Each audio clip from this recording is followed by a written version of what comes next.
Voy a poner para grabar. Ahí estamos. Bueno, si les parece, vamos a estar comenzando. Denme un segundo. Admito a alguien más. Ok. Bueno, compartimos una presentación. ¿Ven todos ahí? Sí. Ok. Bueno, hoy toca avanzar rápidamente sobre la unidad 5 que ustedes ya estuvieron viendo. Espero que hayan hecho las lecturas. Y particularmente yo voy a dar algunas precisiones adicionales sobre esta unidad que tiene que ver con los movimientos sociales, que para la sociología tiene bastante importancia, y obviamente cómo los movimientos sociales afectan el tema de pobreza, bienestar, movimientos o fluctuaciones económicas y la consecuencia de derivación social.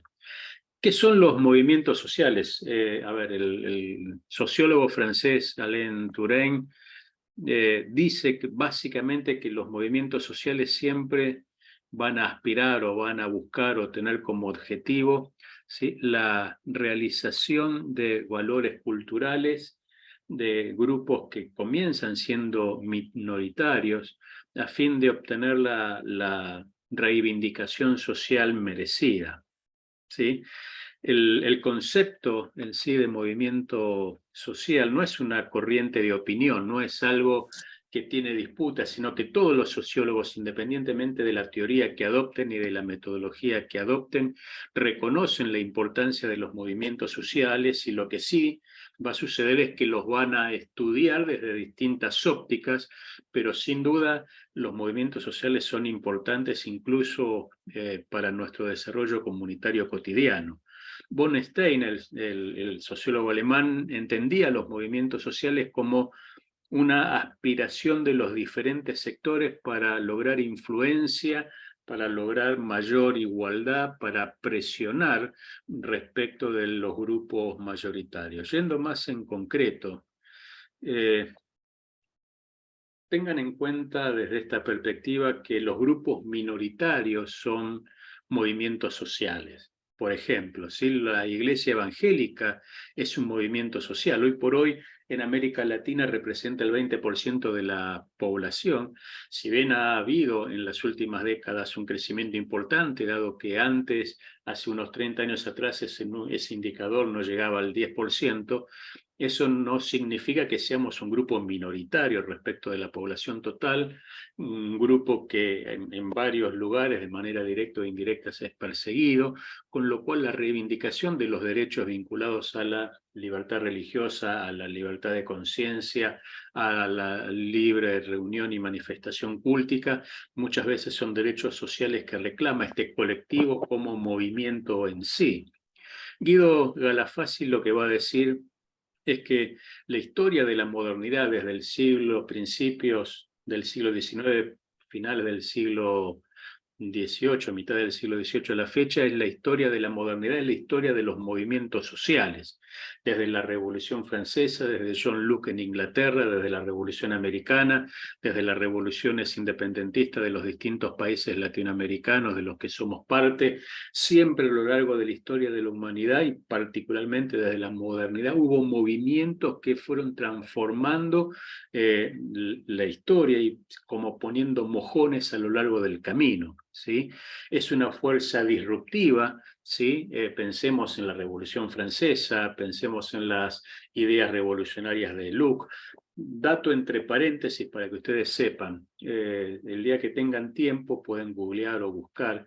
Gran parte del mundo occidental se llena la boca hablando de la Revolución Francesa, ¿se acuerdan, no? Libertad, igualdad, soberanía. Sin embargo, todos esos principios los toman de John Locke, casi un siglo antes, un protestante inglés a quien le debemos al día de hoy, por ejemplo, universidades, registros civiles, clínicas y hospitales para todas las personas, educación gratuita, igualdades en leyes laborales y un montón de revoluciones que se gestaron en el seno de Inglaterra de la mano de Locke y que pertenecen a la cuna protestante, ¿sí?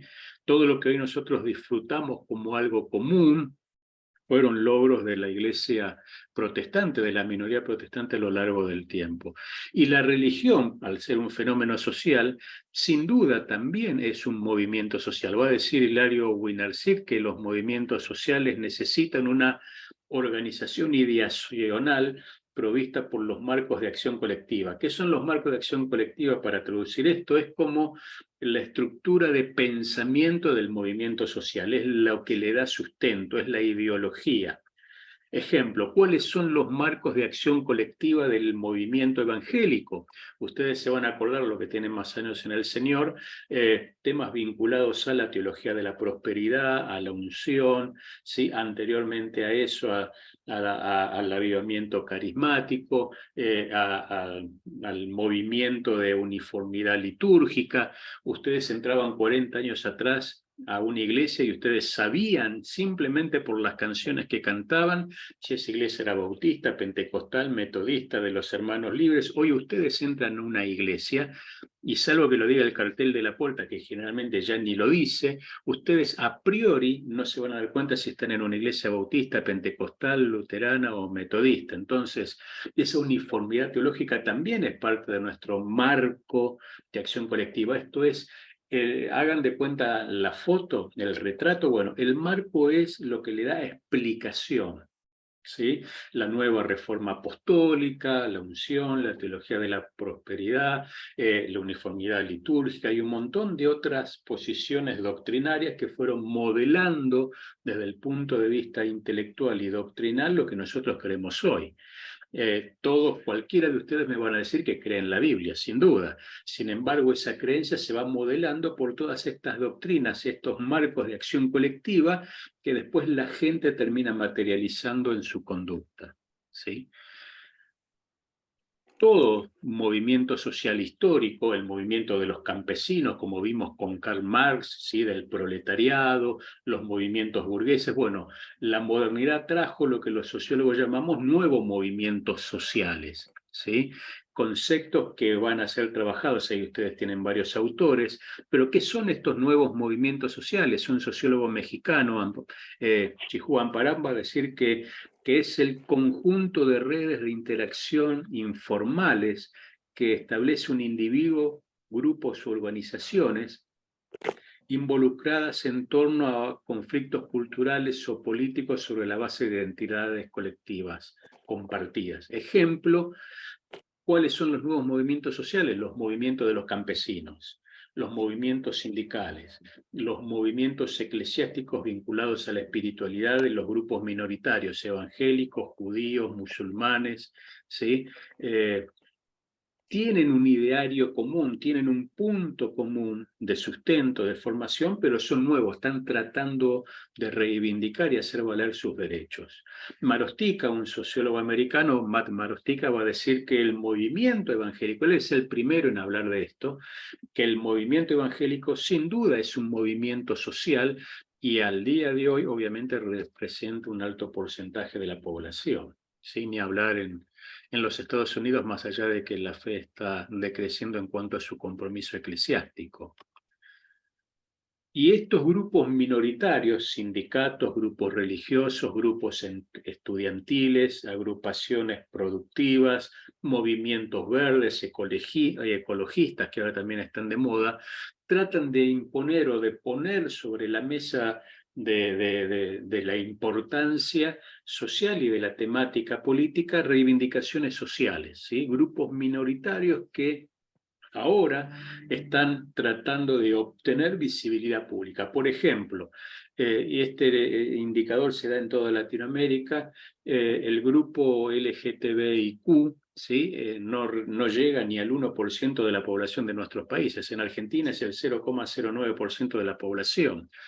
Y esto se replica en los otros países latinoamericanos que no llegan casi prácticamente al 1 o al 1,5%. Sin embargo, tanta mediatización y presión tiene que pareciera que fueran, no sé, el 90% de la población, ¿sí? Con una agenda programática, sistemática, compleja, de largo plazo y con trabajo consistente, ellos han logrado instalar sus creencias y sus puntos de vista como si fuera el de la mayoría, lo cual no es así. A ver, cada uno puede entender su vida como quiera, lo que no puede hacer es exigir que el otro adopte su estilo de vida y que encima el Estado lo financie. Sin embargo, la agenda LGTBI hoy por hoy está desde los organismos internacionales hasta en cada uno de nuestros países. Eso es un típico movimiento social. Ahora, esos movimientos sociales se estructuran en base a una organización interna que detenta poder. Todas las organizaciones sociales en un punto tienen poder, ¿sí? Y dentro de esas organizaciones sociales se dan distintas relaciones de poder. Foucault es uno de los que ha estudiado este tema al sujeto y al poder y la vinculación del sujeto con el poder, y cómo esa relación va fortaleciendo al sujeto y obviamente robusteciendo los movimientos sociales.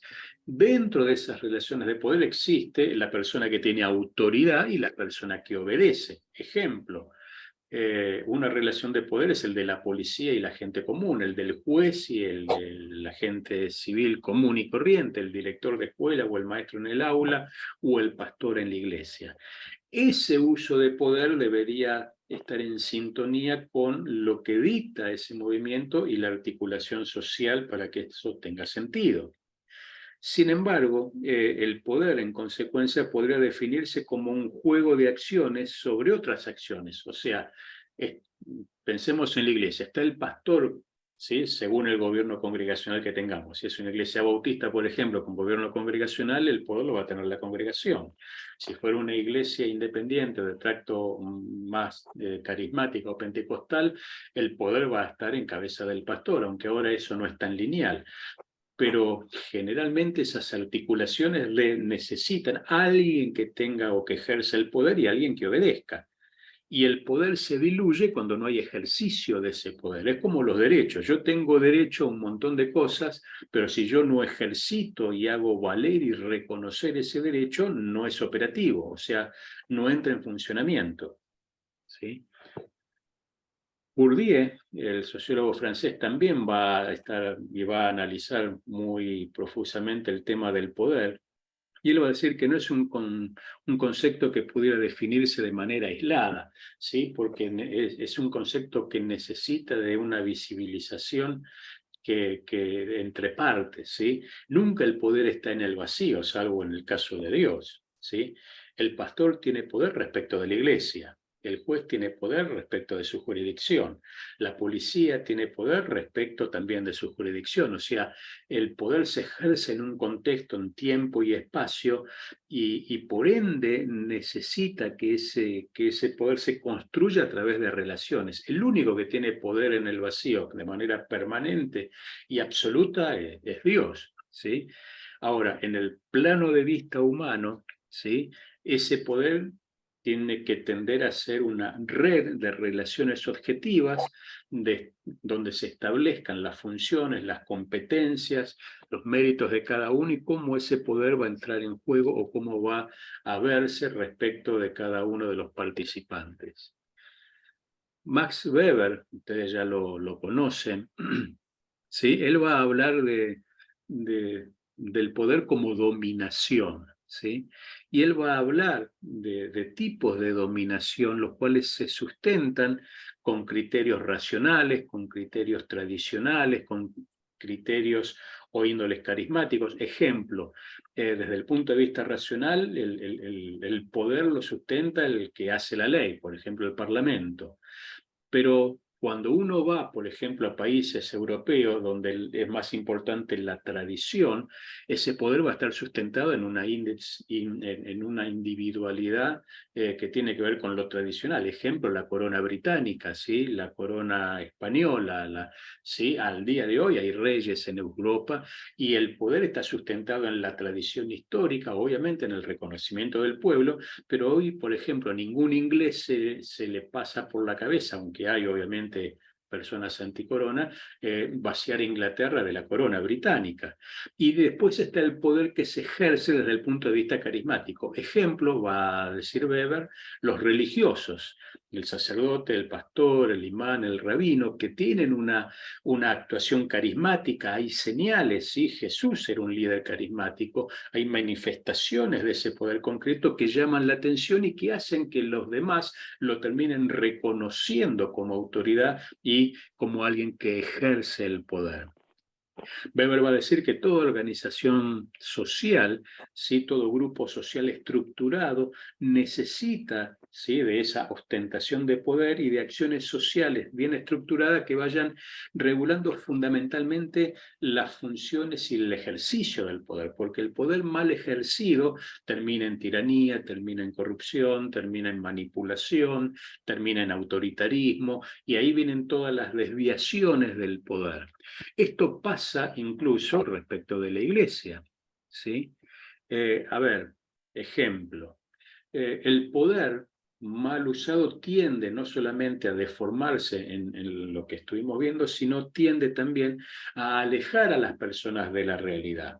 Y esto pasa en todos nuestros países y sin duda en Estados Unidos. A ver, los políticos que tienen poder, no sé, el presidente de tal o cual país es la figura máxima de autoridad de una nación, pero ustedes van a notar que con el tiempo, si bien mantiene poder, ese poder es menos percibido como real y genuino por parte de la gente, porque se perpetra en el cargo, porque hay actos de corrupción, porque no satisface las necesidades del pueblo, porque tiene otros intereses, la causal que sea, y ese poder, ahora él no se da cuenta. ¿Y por qué no se da cuenta? Porque el poder termina alejando de la realidad a la persona, cuando la persona corta el vínculo que le une a la realidad. Si esto lo pensamos puertas adentro de la iglesia, eh, ustedes van a ver que pasa lo mismo con los pastores. A ver, pasa con el presidente que deja de andar en colectivo, en bus, de tomar el metro, de caminar la calle, de hablar con la gente.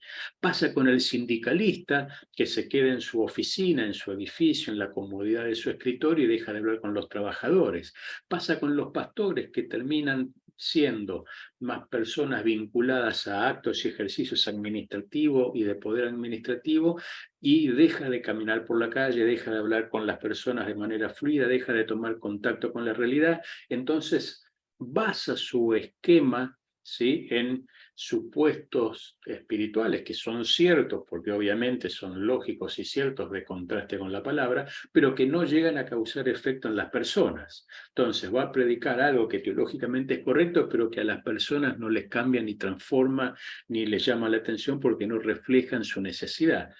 Ejemplo más concreto, no sé, yo estoy en un barrio humilde, en una comunidad humilde, y me pongo a hablar de la doctrina de si los saduceos creían o no en la resurrección y en los ángeles. O sea, puede ser que el sermón sea muy bueno, teológicamente construido de manera adecuada y con fundamento bíblico, pero esa gente no necesita saber que los saduceos no creían en la resurrección o en los ángeles o en los milagros. Necesita algo que vincule su necesidad del día a día con la fe. ¿Se entiende lo que estoy hablando? Entonces, capaz que es mucho más eficiente hablar de cómo Jesús, no sé, multiplicó los panes y los peces, o de la pesca milagrosa, antes de hablar de la creencia de los saduceos. Bueno, cuando uno pierde de vista la realidad social circundante, el poder se vacía. No porque el que sigue teniendo poder se vacía a sí mismo, sino porque la gente deja de reconocerlo. Entonces se cambia la fórmula. Uno de los extremos de la soga deja de reconocer al otro, ¿sí? Por eso hay o debería haber un esquema social uniforme que reconozca funciones, que reconozca identidades, que reconozca visibilidad social y que por sobre todas las cosas reconozca esta doble vía que tiene que ver con la construcción del poder dentro de la sociedad. De eso se trata básicamente los movimientos sociales. El poder entonces tiene que ver con el reconocimiento, tiene que ver fundamentalmente, ¿saben con qué? Con ¿cómo decirlo?, con la consistencia, ¿sí? Ustedes, la mayoría seguramente son padres o tienen chicos o vieron crecer sobrinos o sí en la familia. ¿Cómo aprende un nene chiquito viendo o imitando a sus padres, más allá de lo que los padres le digan? Y cuando un menor, cuando un chico ve inconsistencia entre lo que le dice el padre o la madre y lo que hacen, ya se da cuenta que entonces él puede avanzar un paso más. Si yo le digo a mi hijo, tenés que orar, tenés que leer la Biblia, y él nunca me ve a mí orar y leer la Biblia, va a decir, no hace falta que yo lo haga porque pese a lo que él dice, no lo está haciendo. ¿Se entiende? Y muchas veces las relaciones de poder se terminan arruinando y el ejercicio de poder se termina frustrando precisamente porque no hay consistencia y entonces el chico, la sociedad, los empleadores, los empleados, perdón, en el sindicato, los estudiantes respecto del movimiento estudiantil, los miembros respecto del pastor terminan reconociendo que se vacía el poder por inconsistencia. O cuando hay deformaciones de poder, que también es lo que suele suceder a lo largo del tiempo. ¿Quedó claro alguna pregunta?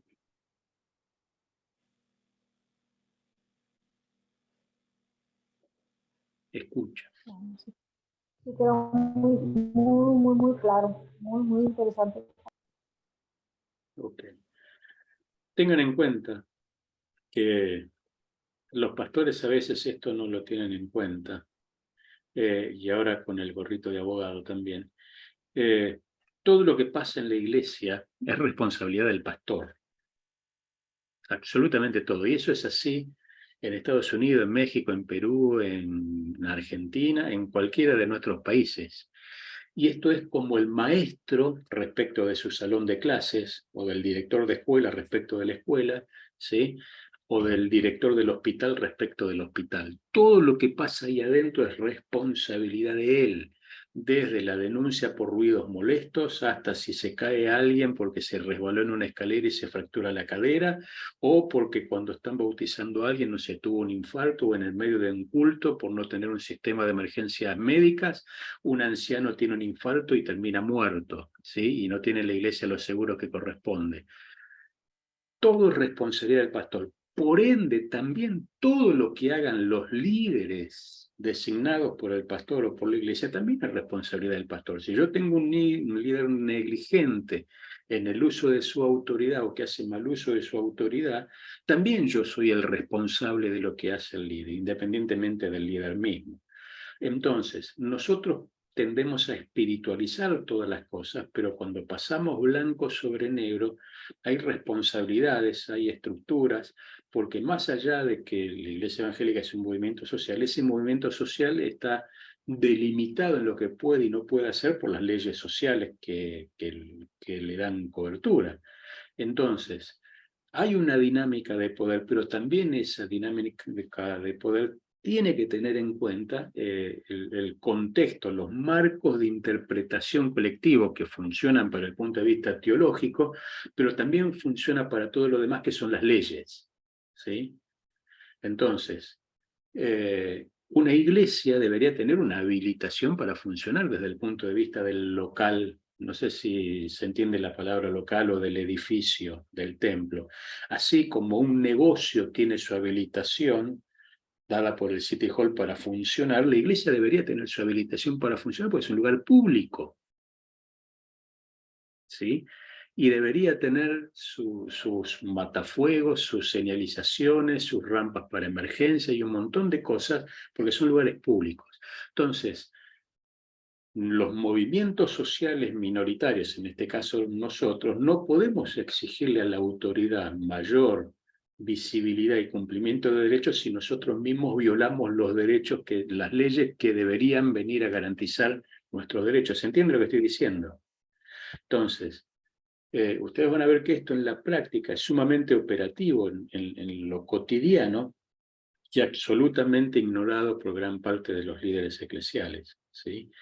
Pero bueno, así es como nos percibe la gente.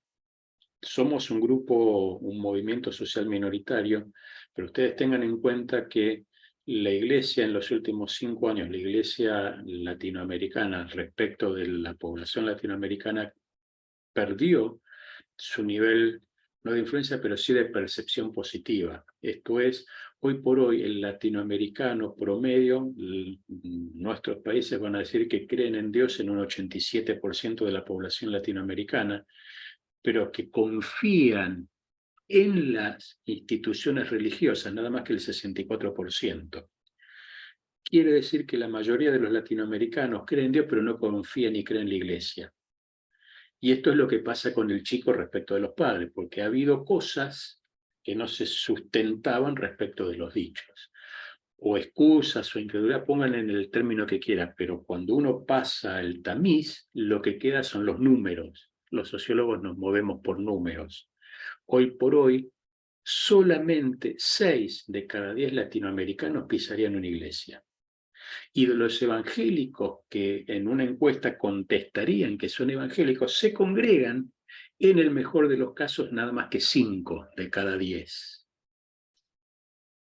Ustedes piensen en sus iglesias locales, si ustedes agarran y hacen un estudio estadístico, que es bueno hacerlo, aunque suene raro, pero si ustedes agarran las profesiones de fe de los últimos 10 años de sus iglesias, y listan la cantidad de personas que hicieron profesión de fe, obviamente que siempre se decanta en el que se muda de ciudad, el que dejó de creer, el que no vino más, el que no le gustó, el que hacer lo que quieran. Pero si, por ejemplo, ustedes tuvieron 100 profesiones de fe en 10 años, miren a su alrededor a ver si entra dentro de las instalaciones esa cantidad de personas y dónde están. Bueno, eso es lo que yo les estoy diciendo. La gente no termina permaneciendo por un montón de factores. En la medida que las iglesias puedan empezar a reconocer por qué factores la gente se va a poder tener herramientas para retenerlas. Si yo no me doy cuenta, es como los discípulos, ¿se acuerdan cuando Jesús llama a Pedro, a Juan, y estaban pescando? Y dice, bueno, tenían las redes rotas, ¿sí? En algún punto tuvieron que remendar redes, porque si no se perdía toda la pesca, ¿sí? Hablando marico. Entonces, muchas veces nosotros tenemos como la puerta de los bancos, que es una puerta giratoria, que la gente entra y se va, entra y se va, entra y se va, entra y se va. Y si nosotros no analizamos sociológicamente por qué la gente hace eso y cuáles son los motivos por los cuales la iglesia expulsa a esa gente, nunca vamos a poder tener un crecimiento sostenido en el tiempo. ¿La gente escuchó el mensaje? Sí. La gente, si se muere cuando sale de la iglesia y aceptó a Cristo genuinamente, salva, sí, pero nosotros estamos para retener gente. Si hay algo que a mí siempre me llamó la atención, es la oración de Jesús en Juan 17. ¿Se acuerdan, no? Más allá de pedir unidad, que es lo que siempre remarcamos, Jesús dice una frase que debería estar grabada en la mente de todos los líderes y pastores. Jesús ora al Padre y le dice, Padre, de todos los que me diste, ninguno se ha perdido, salvo el hijo de perdición, como estaba anunciado. Jesús se pudo parar delante de Dios y decirle, de todos los que me diste, acá están. Y ese es el desafío para los líderes y los pastores, pararse delante de Dios y decirle, de todos los que me diste, acá están. Si eso no es así, la iglesia debería hacer los estudios sociológicos que correspondan para tratar de entender por qué eso no sucedió. Nada más. ¿Alguna otra pregunta?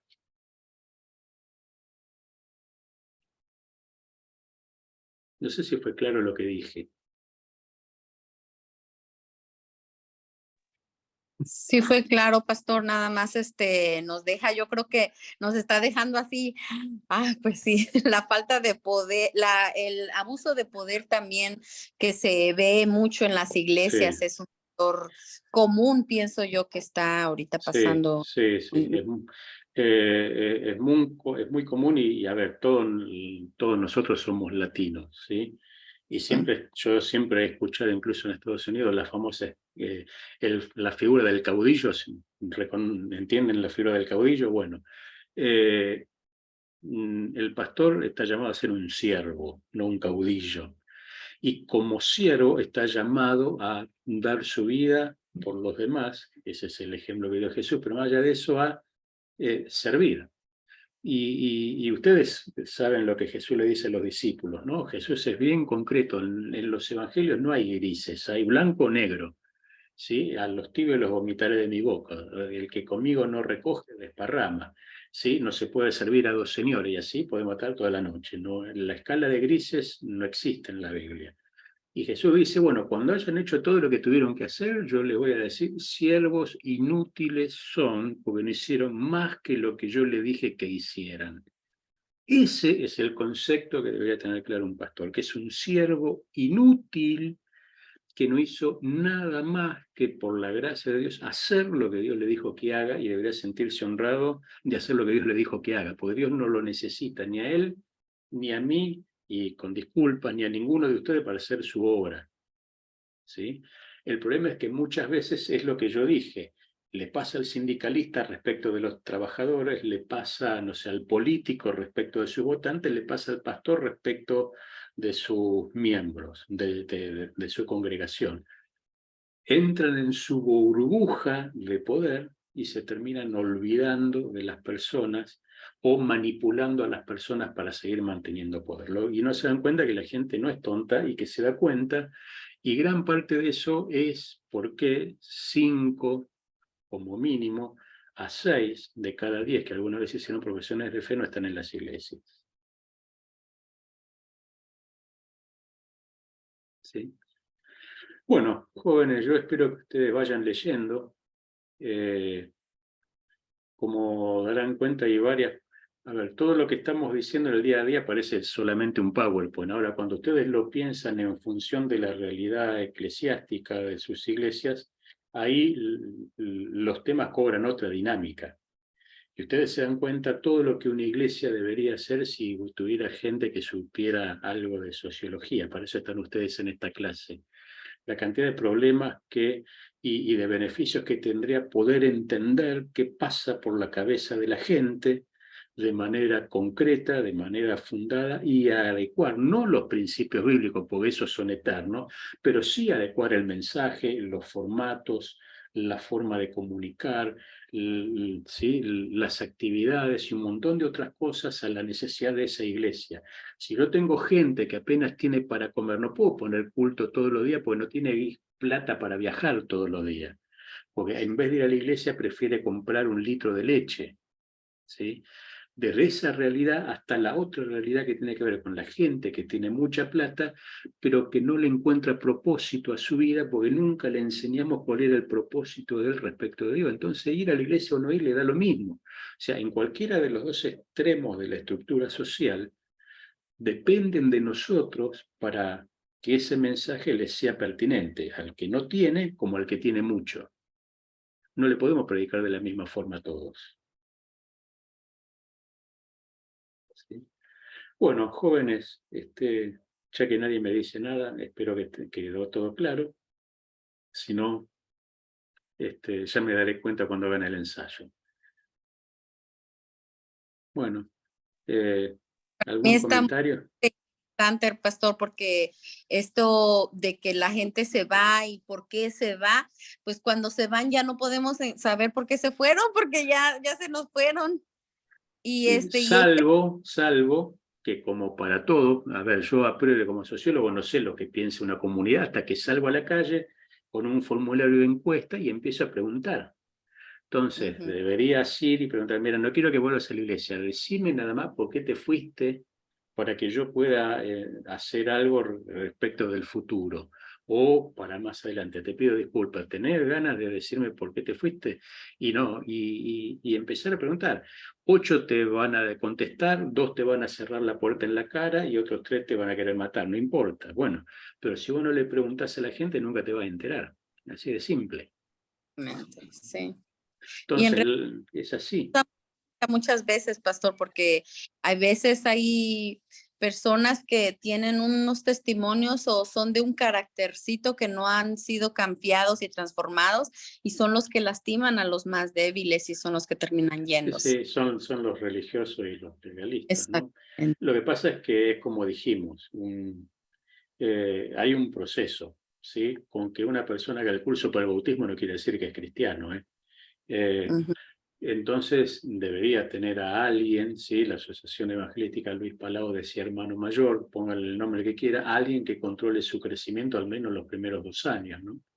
Y que vaya viendo cómo reacciona. Lo que pasa es que las iglesias no tienen tiempo para hacer eso. Lo que importa es que vengan al culto la mayor cantidad de personas posible y fin de la historia. Jesús no nos llamó a ser creyentes, ¿eh? Nos llamó a ser discípulos, que son 2 cosas absolutamente diferentes. ¿Sí? Y la iglesia a veces no se da cuenta de la diferencia entre un asistente, un creyente y un discípulo. Discípulo es el que permanece y da fruto, es el único que da fruto. El creyente no da fruto. El creyente cree, punto. El que da fruto es el discípulo. El problema es que a veces no tomamos el tiempo para ser discípulos. Nos contentamos con que sean creyentes.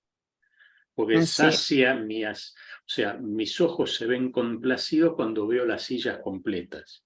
En realidad yo debería quedarme complacido cuando los que tengo sé que son discípulos, no antes. Bueno, jóvenes, damas, buena semana, nos vemos el martes próximo. Cuídense, bendiciones. Bendiciones, Gracias, pastor. pastor. Salud. Dios les bendiga. Bendiga. Bendiciones.